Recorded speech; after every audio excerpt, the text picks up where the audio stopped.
All right, we're just adding evidence here that lignification is more important than the variety. Let's take this Smith tree here as an example.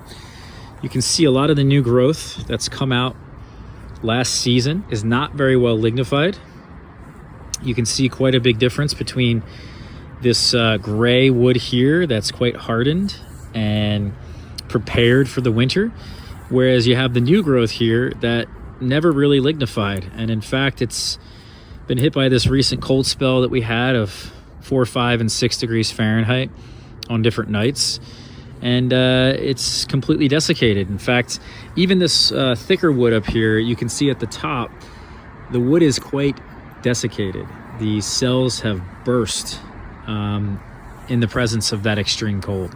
So a lot of this wood here on Smith is completely destroyed that formed last year. And we're gonna have to restart from the growth from the prior season. So 2-year-old wood at this point. Now we do have a little bit maybe of this 1-year-old wood right here that where it just started in the beginning of the season last year that looks okay. But this tree is very likely not gonna fruit. And by comparison, we have here another Smith tree planted in the ground.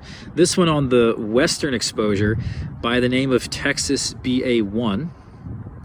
It's extremely similar, if not the same, as Smith, except the growth habit is different. And then it lignifies properly to prepare itself for the cold.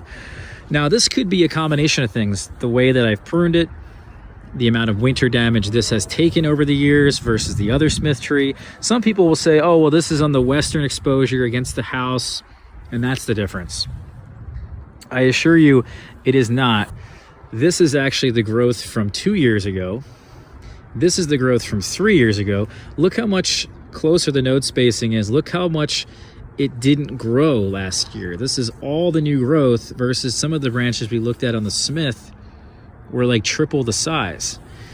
It's because the tree behaves properly hormonally and is able to lignify properly. Some here that definitely look a little bit worse than others. Generally, those are the thinner ones, like this one here.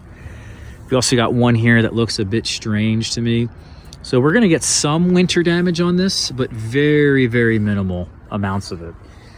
And to me, this is great evidence that a tree like this, that's supposed to be one of the least hardy fig varieties in existence, is actually more hardy than we think.